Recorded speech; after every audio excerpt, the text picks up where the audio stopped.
Everyone, ఈరోజు మనమైతే బూరెలు తయారు చేసుకునే విధానం. ఆంధ్రాలో అయితే ఈస్ట్ వెస్ట్ సైడ్ అయితే బూరెలు అంటాము, అండ్ తెలంగాణలో వచ్చేసి పూర్ణాలు అంటాము. వాటిని తయారు చేసుకునే విధానం చూద్దాము. ఇదైతే మేము గ్లాస్తో తీసుకున్నాము. ఆ గ్లాస్ కొలత ప్రకారమే మనం ప్రాసెస్ అంతా చేసుకోవాలి. ఫ్రెండ్స్, ఇక్కడైతే మనం కొలత ప్రకారం తీసుకున్నాం కదా, మీకు గ్లాస్ చూపించాను కదా.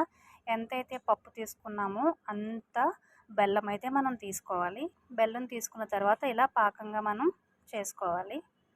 తీగ పాకం రావాలి.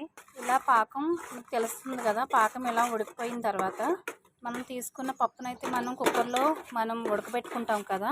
3 విజిల్స్ అయితే కంప్లీట్గా రానివ్వాలి. వచ్చిన తర్వాత ఇలా మనం పాకం రెడీ అయిన తర్వాత పప్పునైతే మనం ఇలాగా పాకంలో యాడ్ చేసేసుకోవాలి.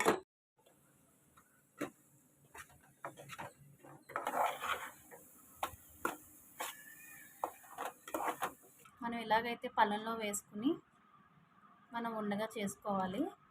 మనకు నచ్చిన సైజులో అయితే ఈ ఉండలు చేసుకోవచ్చు.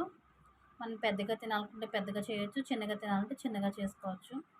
తీసుకున్న పూర్ణం అయితే ఇలా తీసుకుని ఇలా డిప్ చేసుకుని ఆయిల్లో వేసేయాలి.